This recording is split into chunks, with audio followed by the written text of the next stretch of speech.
Hello welcome to Telugu bullet. ఇండస్ట్రీలో చాలా మంది హీరోలు వారసులు లేక వాళ్ళ అమ్మాయిలే వారసత్వంగా నిలబెడుతున్నారు. అలాంటిది వారసుడు ఉండి కూడా ఇండస్ట్రీకి పరిచయం చేయలేకపోయాడు నటకిరీటి రాజేంద్ర ప్రసాద్. ఇండస్ట్రీలో 40 ఏళ్ల ప్రస్థానం ఉండి స్టార్ హీరోగా చక్రం తిప్పిన రాజేంద్ర ప్రసాద్ తన కొడుకు బాలాజీ ప్రసాద్ను మాత్రం ఇండస్ట్రీకి పరిచయం చేయలేకపోయాడు.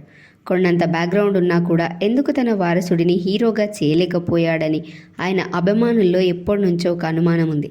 దాని వెనుక కూడా ఒక పెద్ద కథే ఉంది. దాంతో కొడుకుని హీరోగా పరిచయం చేయాలంటూ రాజేంద్రుడిని చాలామంది అడిగారు కూడా. ఈ క్రమంలోనే తన కొడుకు బాలాజీ ప్రసాద్ను హీరోగా పరిచయం చేసే బాధ్యత రాఘవేంద్రరావు చేతిలో పెట్టాడు రాజేంద్ర ప్రసాద్. భాగ్యలక్ష్మి బొంపడ్రా, అందరూ దొంగలే ఇలాంటి కామెడీ సినిమాలు తీసిన నిధి ప్రసాద్ దర్శకత్వంలో తన కొడుకును పరిచయం చేయాలనుకున్నాడు.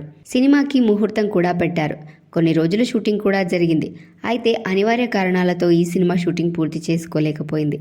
చాలా రోజుల పాటు ఆగిపోవడంతో బాలాజీ ప్రసాద్కు సినిమాలపై విరక్తి వచ్చిందని ఇండస్ట్రీలో వార్తలున్నాయి. తొలి సినిమా విషయంలోనే ఇన్ని కష్టాలు ఎదుర్కోవడంతో ఆయన తట్టుకోలేకపోయాడట.